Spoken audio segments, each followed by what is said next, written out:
내가 사람의 방언과 천사의 말을 할지라도 사랑이 없으면 소리나는 구리와 울리는 꽹과리가 되고, 내가 예언하는 능력이 있어 모든 비밀과 모든 지식을 알고 또 산을 옮길 만한 믿음이 있을지라도 사랑이 없으면 내가 아무것도 아니라는 겁니다. 오래전에 미국의 유명한 존스 홉킨스 대학의 한 교수가 대학원생들을 빈민굴에 보내서 거기에 사는 12살부터 16살까지 200명의 아이들을 대상으로 한 연구조사를 실시했습니다. 그 아이들의 부모, 환경, 삶의 질 등등 그 사회학적인 자료들 근거로 해서 이 아이들의 미래는 과연 어떻게 될 것인가 하는 것을 연구한 것입니다. 그리고 연구조사 결과를 종합해가지고 다음과 같이 아주 짧지만 간단 명료한 결론을 내렸습니다. 이들 중 90%가 교도소에 가게 될 것이다. 그리고 그로부터 25년이 지난 다음에 그것을 확인하기 위해서 다시 조사를 한 겁니다. 그런데 놀랍게도 그 200명의 아들 가운데 단 4명만 교도소에 갔다는 사실이 발견이 된 거예요. 그들의 그 최초 연구 결과가 빗나간 거죠.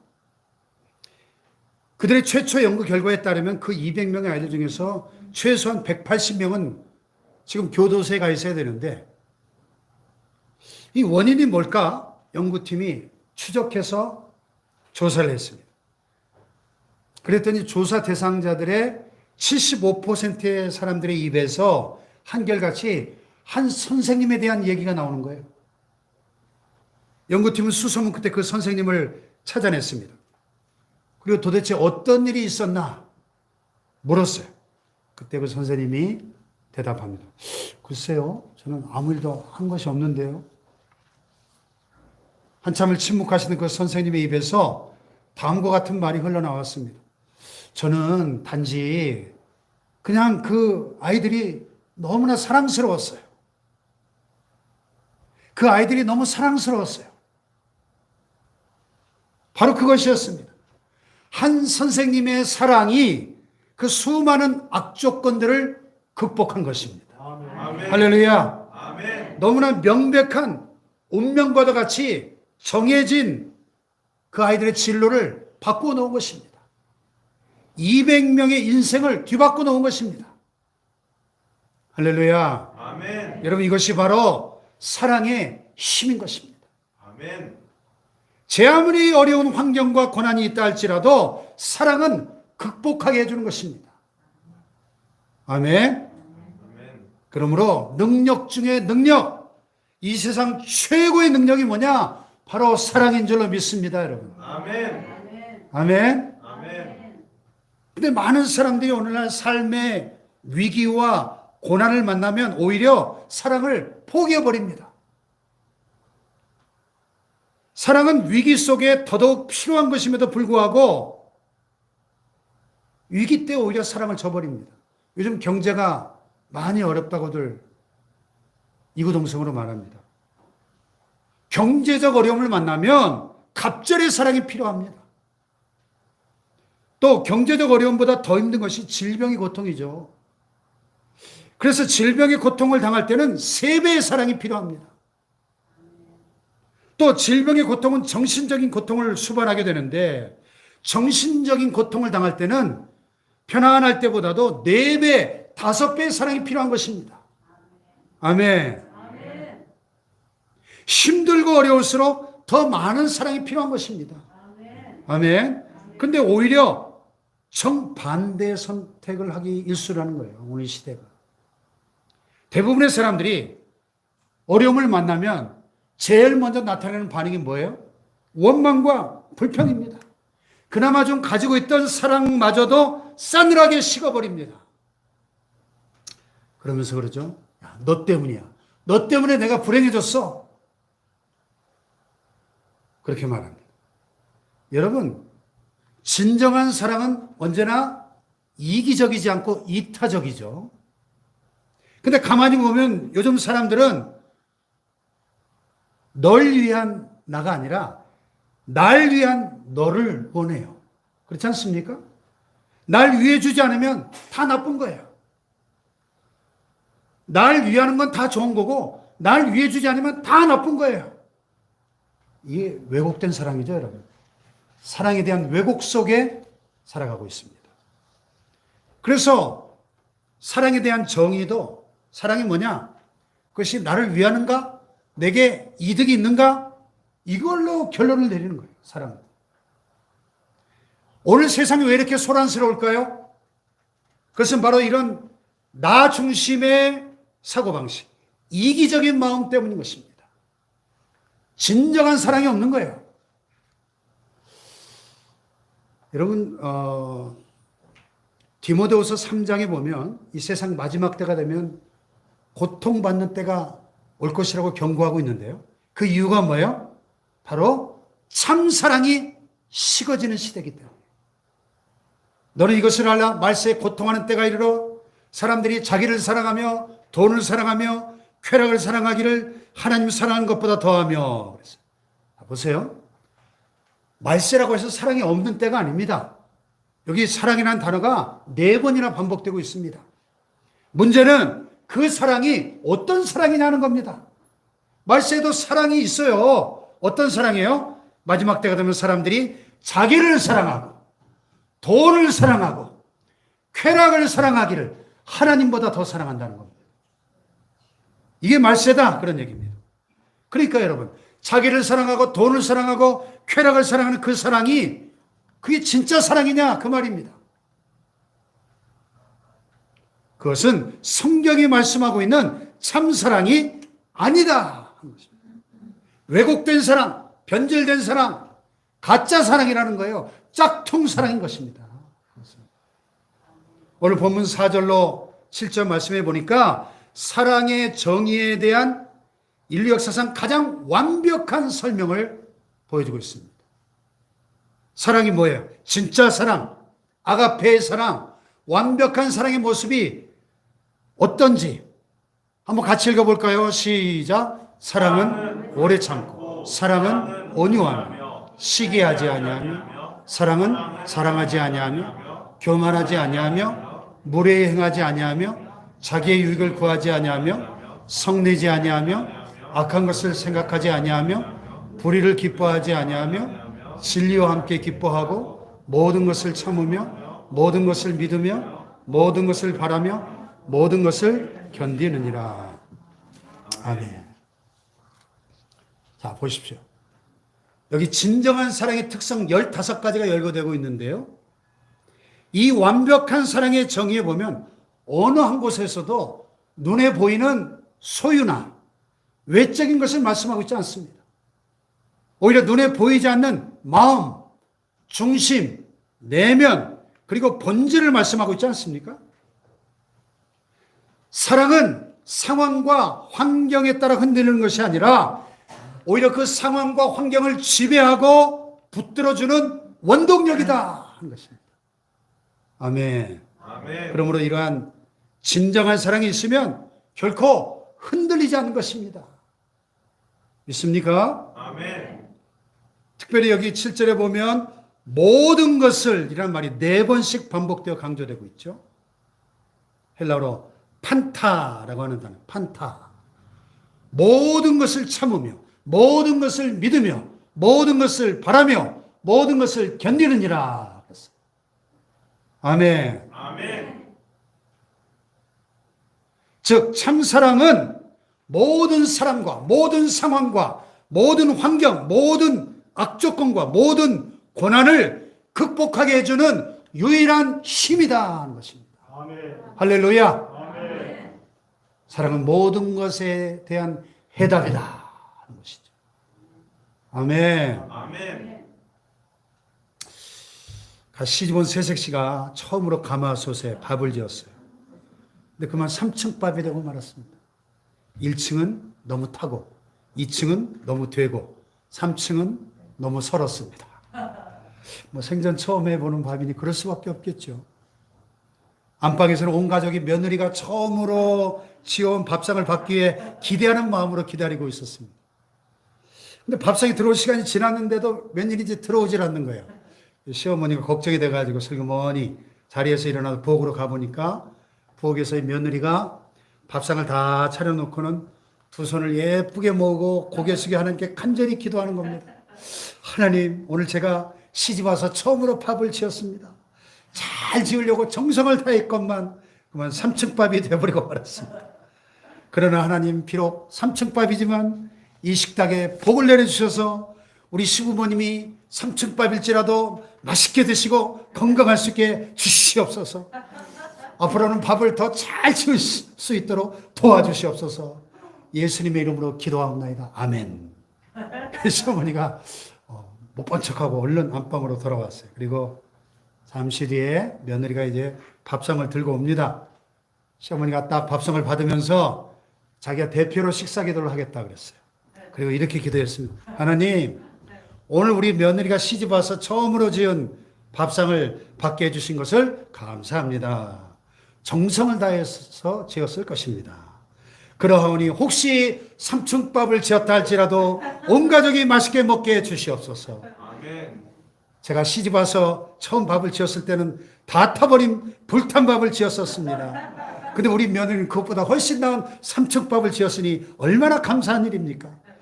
하나님께서 우리 가정에 복을 내려주셔서 이곳에서 3층 집을 짓고 우리 모두가 행복하고 건강하게 잘 살 수 있게 해주실 것을 믿습니다. 아멘. 감사드리며 예수님의 이름으로 기도합니다. 아멘. 며느리가 잔뜩 긴장해 있다가 시어머니의 사랑 어린 기도 소리를 듣고 마음이 완전히 풀어졌습니다. 온 가족 얼굴에도 평온함이 깃들게 되었습니다. 아들은 수저를 떼면서 이렇게 말했습니다. 야, 역시 우리 어머니가 최고야. 어머니 소원대로 제가 열심히 노력해서 반드시 3층 집을 지어서 부모님께 효도하겠습니다. 시아버지도 흐뭇한 미소를 지으며 한마디 거두셨습니다. 아니다, 괜찮다. 우리가 비록 3층 집이 아니고 단층 집에 산다고 할지라도 우리 가족에 이렇게 사랑이 풍성한데 남부러울 게 뭐냐? 우리 가정이야말로 제일 행복한 가정이야. 할렐루야. 아멘. 그렇습니다. 참 사랑은 이렇게 아름다운 것입니다. 사랑만 있으면 어떤 문제도 다 해결될 수 있는 것입니다. 그러나 사랑이 없으면 정반대로 문제가 꼬리에 꼬리를 물고 계속 생겨날 수밖에 없는 것입니다. 자, 오늘 이 본문 말씀, 이 편지를 2000년 전에 처음 받았던 고린도 교회가 바로 그러했습니다. 고린도 교회는 꽤 규모가 있는 큰 교회였습니다. 성도도 숫자도 상당히 많았습니다. 그들에게는 하나님 주신 여러 가지 귀중한 은사들이 많았습니다. 본문 바로 앞에 고린도전서 12장에 보면 성령의 9가지 은사들에 대한 가르침이 있는 걸로 볼 때 고린도 교회 안에 그 9가지 은사가 다 나타나고 있었던 거예요. 병 고치는 은사, 방언의 은사, 통역의 은사, 예언의 은사, 지혜의 말씀, 지식의 말씀, 믿음의 은사, 능력의 은사, 각종 성령의 초자연적인 역사들이 풍성하게 나타난 교회였습니다. 게다가 그들은 다른 사람도 아닌 그 위대한 사도 바울이 직접 복음을 전해서 세운 교회 아닙니까? 설립자 사도 바울. 아이, 놀라지 않으시네. 설립자 사도 바울. 게다가 당시에 위대한 성경학자여 달변가였던 아볼로의 가르침을 받은 사람들입니다. 얼마나 장점이 많고 훌륭한 교회입니까? 대단하잖아요. 그럼에도 불구하고 고린도 교회 안에는 끊임없는 문제가 일어났습니다. 분쟁과 다툼이 그치질 않았어요. 왜? 나는 바울파야. 아니, 나는 아볼로파야. 나는 게바파야. 베드로파야. 아, 이놈 저놈 다 꼴 보기 싫어. 나는 그리스도파야. 이러면서 파당을 짓고 서로 시기하고 다퉜다는 겁니다. 왜 그랬을까요? 그들에게 꼭 있어야 될 한 가지, 사랑이 없었기 때문에. 그 결과 그들이 가진 모든 장점에도 불구하고 하나님께서 바라보실 때 그들은 아무것도 아닌 존재가 되어버리고 말았다는 거예요. 아무것도 아닌 존재. 그래서 오늘 본문 1절로 3절에 보면 사랑이 없으면 이란 말이 3번씩 반복되잖아요. 사랑이 없으면 내가 사람의 방언과 천사의 말을 할지라도 사랑이 없으면 소리나는 구리와 울리는 꽹과리가 되고, 내가 예언하는 능력이 있어 모든 비밀과 모든 지식을 알고 또 산을 옮길 만한 믿음이 있을지라도 사랑이 없으면 내가 아무것도 아니라는 겁니다. 아멘. 아멘. 또 내가 내 몸을 불사르게 내어줄지라도, 내게 있는 모든 것으로 구제하고 내 몸을 불살라 내어줄지라도 사랑이 없으면 내게 아무 유익이 없다고 선언하고 있습니다. 아멘. 사랑하는 여러분, 그러므로 우리가 이제는 무엇을 하든지 사랑으로 행할 수 있기를 축복합니다. 아멘. 우리가 생각하는 것도 사랑으로, 말하는 것도 사랑으로, 행동하는 것도 사랑으로 그렇게 사시기를 축복합니다. 아멘. 옆에 분을 축복해 보세요. 사랑으로 행합시다. 사랑으로 행합시다. 할렐루야. 네. 사랑만이 우리의 삶에 진정한 의미를 주고 사랑만이 영원히 남는 것이기 때문입니다. 할렐루야. 아멘. 그럼 사랑이 뭐예요? 바울이 오늘 본문을 통해서 우리에게 이 사랑의 아름다운 특성을 15가지로 나눠 설명하는데, 태양광선이 프리즘을 통과하면 어떻게 되죠? 빨주노초 파남보 7가지 영롱한 무지개 빛깔이 쫙 나타나는 것처럼 이 하나님의 사랑, 아가페의 사랑이 나의 인격이라는 프리즘을 통과해서 드러날 때 15가지로 아름답게 나타나는 겁니다.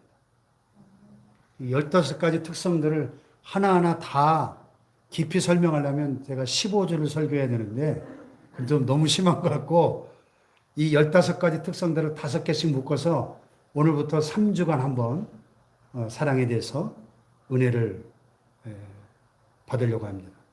먼저 사랑은 뭐예요? 오래 참습니다. 다 같이 사랑은 오래 참습니다. 오래 참습니다. Love is patient. 왜 사랑의 첫 번째 특성이 오래 참는 것이라고 바울이 강조하면서 첫 번째로 이 사랑의 특성을 이야기할까요? 이 고린도 교회 성도들 사이에 다툼과 분쟁이 있다고 제가 조금 전에 말씀드렸죠. 왜 다퉜을까요? 서로가 서로를 향해서 참지 못했기 때문에. 자, 우리가 교회 생활을 하다 보면 속상한 일을 당할 수 있어요. 자존심이 상할 때도 있습니다. 그래도 꾹 참으면 뭐가 문제가 생기겠어요? 참지 못하고 안 갚으면 하려고 하고 복수하려고 하니까 문제가 생길 수밖에 없죠, 여러분. 사랑하는 여러분, 사랑은 오래 참는 것에서부터 시작되는 줄로 믿습니다. 아멘. 우리를 향한 하나님의 사랑을 생각해 보세요. 하나님의 사랑은 언제나 오래 참음으로 나타나고 있는 것입니다. 아멘. 인류의 시절 아담과 하와가 하나님 말씀에 불순종하고 하나님 뜻을 거역하고 선악과를 따먹었어요. 그런데 여러분, 창세기에 보면 그 이후에도 인간들이 계속 하나님을 거역하고 하나님의 말씀을 멸시해 왔습니다. 그럼에도 불구하고 하나님은 오늘날까지도 이 패역한 인간을 향해서 오래오래 참아 오신 겁니다. 얼마나 오래 참으셨느냐? 베드로서 3장 8, 9절에 보니까 이런 말씀이 나와요. 다 같이 시작. 사랑하는 자들아, 주께는 하루가 천년 같고 천년이 하루 같다는 이 한 가지를 잊지 말라. 주의 약속은 어떤 이들이 더디다고 생각하는 것 같이 더딘 것이 아니라 오직 주께서는 너희를 대하여 오래 참으사 아무도 멸망하지 아니하고 다 회개하게 이르기를 원하시느니라.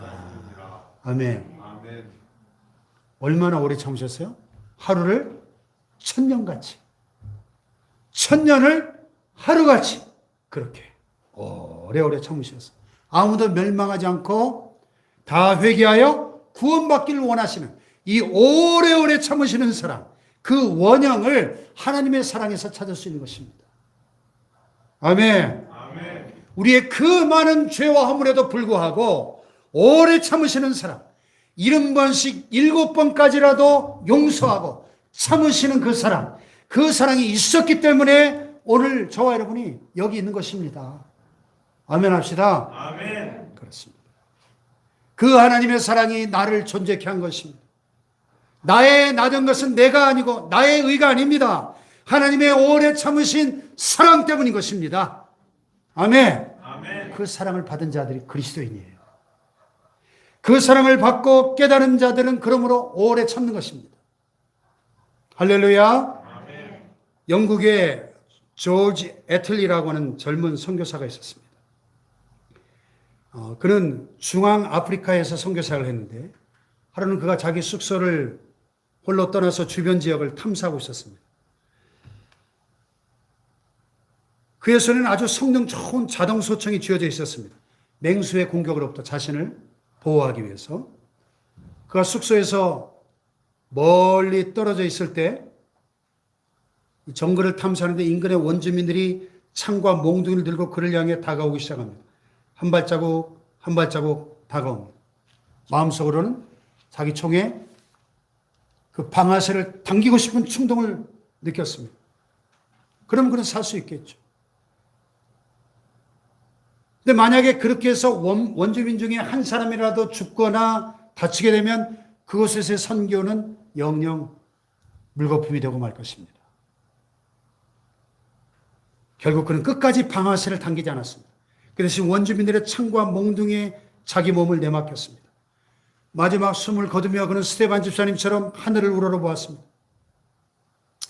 평온한 천사의 미소가 그의 얼굴에 떠올랐습니다. 그가 이렇게 순교하고 난 다음에 추장이 그의 손에 들려있던 자동소총을 조사해 봤어요.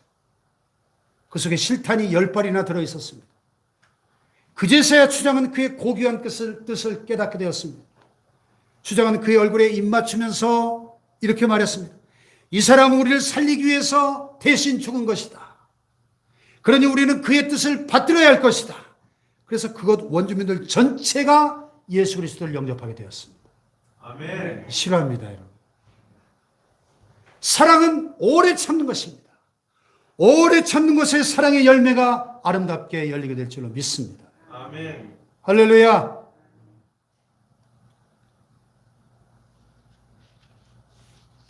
두 번째로 사랑은 온유한 것입니다. 다 같이 사랑은 온유합니다. 온유합니다. 영어성에 보니까 love is kind 이렇게 돼 있어요. 온유가 뭐냐? 온유는 정적인 의미가 아니고 동적인 의미라는 거예요. 동적인 의미. 행동적이고 실천적인 온유입니다. 그래서 영어성에 love is kind. 친절을 베풀어 주는 것이 온유다. 남에게 선을 행하는 것이 바로 온유라는 것입니다. 우리 예수님은 온유하신 분이죠. 나는 마음이 온유하고 겸손한 나의 멍에를 메고 내게 배우라 그랬어요. 예수님은 십자가 위에서 온유의 본을 우리에게 보여주셨습니다. 예수님은 자기를 십자가에 못 박고 조롱하는 자들을 향해서 십자가의 그 엄청난 고통 가운데도 그들을 위하여 기도하십니다. 아버지여 저들의 죄를 용서해 주십시오. 자기들이 하는 것을 알지 못합니다.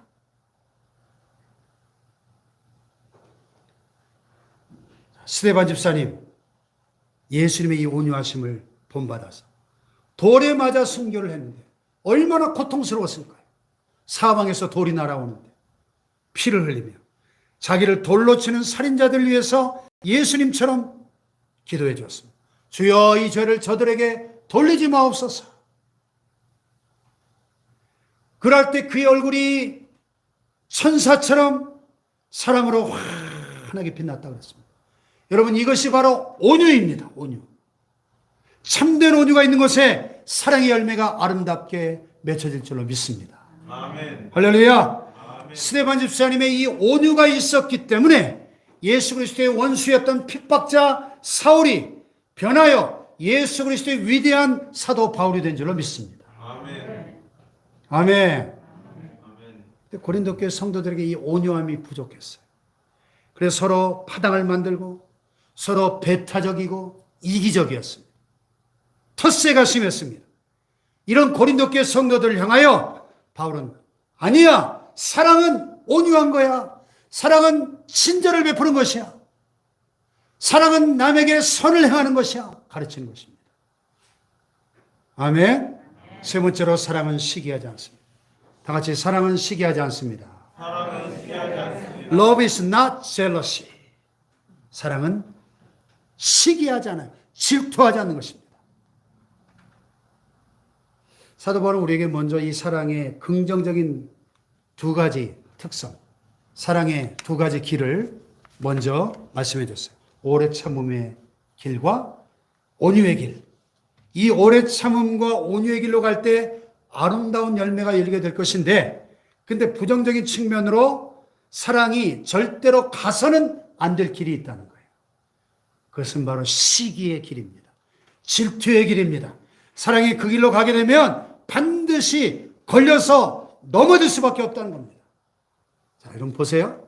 에덴 동산에서 뱀을 사주한 마귀가 하와에게 다가와가지고 뭐라고 비웠겠죠? 야, 하와야, 하나님이 진짜 동산나무의 그 모든 열매를 먹지 말라고 하시더냐? 아니, 다 먹어도 좋은데 선악을 알게 하는 나무의 열매는 먹지도 말고 만지지도 말라고 그러셨어. 내가 죽을까 하노라 그랬어. 아이, 괜찮아. 따먹어도 괜찮아. 먹으면 너의 눈이 밝아져가지고 하나님과 같이 돼서 선악을 알게 될 거야. 그래서 하나님이 못 먹게 한 거야. 하와가 뱀의 말을 딱 듣고 가만히 생각해 보니까 마음속에 질투심이 싹 올라오는 질투심이. 그래, 맞아. 왜 하나님만 유독 선악을 아셔야 돼? 우리도 선악을 알고 싶어? 우리도 하나님처럼 되고 싶어? 그래서 따먹었어요. 여러분, 그러니까 인류 최초의 범죄는 바로 이 시기심의 발로였다. 이렇게 말해도 과언이야. 그 시기심의 DNA가 아담과 하와의 자식들에게로 그대로 유전되죠. 그래서 여러분, 가인과 아벨이 각각 하나님께 제사를 드렸는데, 근데 하나님이 형 가인의 제사는 받지 않으시고 동생 아벨의 제사만 연락하시니까 가인의 마음속에 시기심이 불타올라가지고 동생을 돌로 쳐 죽여버리지 않습니까? 그러니까 인류 최초의 살인도 결국은 뭐예요? 시기심에서 비롯된 거예요. 자, 고린도 교회 성도들에게 하나님 주신 소중한 은사들이 최소한 한두 가지씩 다 있었습니다. 각자에게 알맞은 은사였고 서로를 섬기라고 주신 은사였습니다. 그럼에도 불구하고 그들은 그 사실을 깨닫지 못하고 서로 비교하면서 또 시기하고 질투했습니다.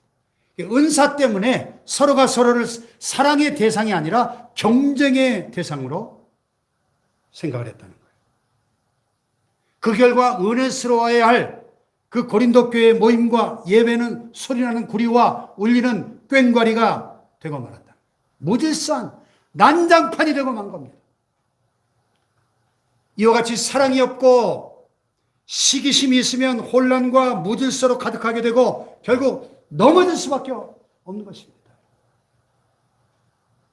그러나 우리에게 사랑이 있으면 얼마든지 시기심을 이겨낼 수 있는 거예요. 옆에 분을 축복해 봅시다. 시기하지 맙시다. 질투하지 맙시다. 네. 자, 이 셋째하고 연결된 넷째로 사랑은 자랑하지 않아요. 같이 사랑은 자랑하지 않습니다. 사랑하지 않습니다. Love is not boastful. 이 설교를 준비하다 보니까 제가 참 많이 찔려요. 저도. 저에게 하는 설교입니다. 여러분, 우리가 우리를 자랑하게 되면 우리 스스로는 우월감을 느낄지 모르지만은 우리의 자랑을 듣는 상대방 어때요? 우리가 자랑하면 반대로 열등감을 느끼겠죠. 한 걸음 더 나가서 우리의 자랑은 그러므로 그 사람들 마음속에 시기심을 불러일으키게 될 것입니다. 사랑은 시기하지 않는 것이라고 했는데, 그럼 우리가 자랑함으로 인해서 다른 사람들의 마음속에 열등감과 시기심을 불러일으키니까 이 자랑이 얼마나 나쁜 겁니까?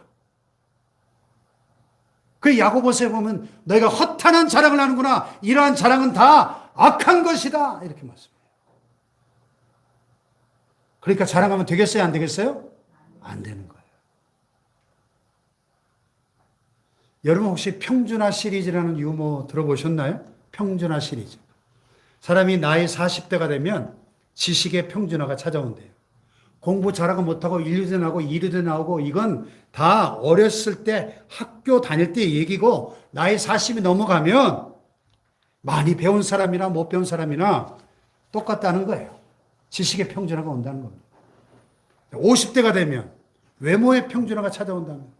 잘생긴 사람, 못생긴 사람, 어리고 젊은 시절 이야기지 50세가 넘어가면 다 똥배 나오고 엉덩이 처지고 두루뭉실해져가지고 그 사람이 그 사람입니다. 사우나 가보면 벌써 50 넘은 사람들 중에 똥배 안 나온 사람이 거의 없어요. 저처럼 날씬한 사람 빼고는 다 똥배가 나와 있더라고요. 또 여러분 60대가 되면요. 성적인 평준화, 성의 평준화. 남자나 여자나 평준화가 된다는 거예요. 그래서 60이 넘어간 남자는 여성 호르몬이 증가해서 순해지고 반대로 여자들은 상대적으로 남성 호르몬이 증가하면서 억세진다고 합니다. 그래서 남자나 여자나 비슷해진다는 거예요. 고개 끄덕끄덕 하시네요. 다 겪어보셨나요? 70대가 되면요. 건강의 평준화. 예?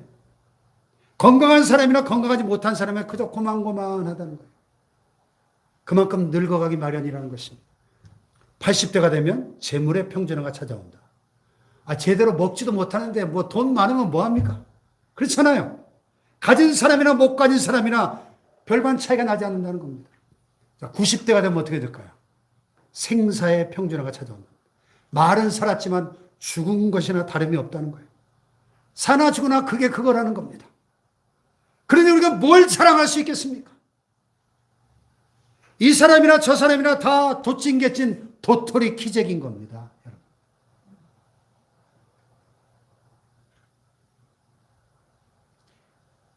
근데 고린도 교회 성도들이 자랑이 심했어요.